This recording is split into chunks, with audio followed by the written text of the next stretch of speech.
About 3 years ago, I was interviewed by The Economist, and we were talking about aggression. And I said that men are, on average, more aggressive than women, or they're more physically aggressive.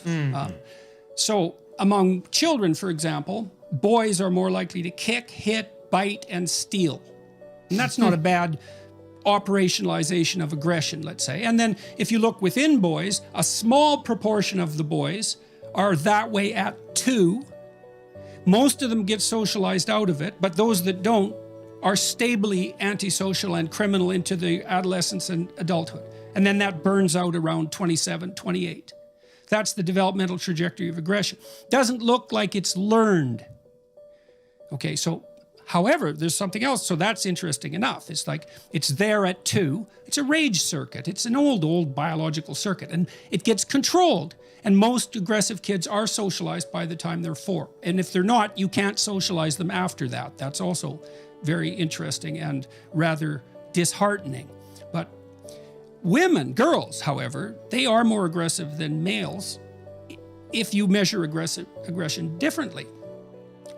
They use reputation destruction.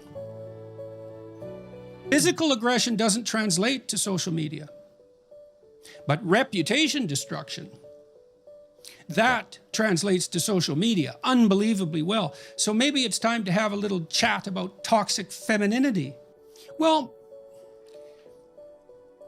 if you've had bad experiences with men, and you know, that's probably the universal female experience, right? Because we all fall short of the ideal. And of course, that's deeply disappointing to women, just as women who fall short of the ideal are deeply disappointing to men. But let's say you've had less than ideal relationships, perhaps with any man in your life. It might make it very difficult for you to distinguish between authority and power, right?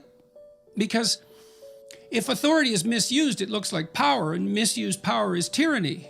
And so the best thing to do in the case of misused power is to reduce the power. And if authority and competence never enter the issue, never enter the question, then you don't ever think you're sacrificing something. You're just dampening down the possibility of tyranny. This is partly why the oppressive patriarchy narrative is so distasteful to me. It's like, look, fair enough, you know, I mean, every hierarchical system has its tyrannical aspect. And you might say, well, let's get rid of hierarchies. It's like, no, sorry, you can't even see without a hierarchy, because you have to decide what you're going to look at, and you privilege what you're looking at over all the things you aren't looking at, and you produce a value hierarchy instantly. There's no escape from that unless you could equally attend to everything all the time, which you can't. So you're stuck with hierarchies. There's no escape from them. That doesn't mean they're universally benevolent, because they're not, and they get warped by power. But just because they get warped by power doesn't mean that that's their essence. Authority is their essence, and that's competence, right?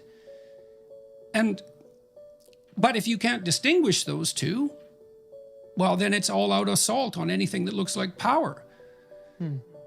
So, and there's definitely, there's a huge element of that. It's so unfortunate, because you see then that boys get punished for their ambition, you know, and because that looks like the route to power. I had friends who were so guilty about their ambition that, well, in one case, it killed him. He committed suicide.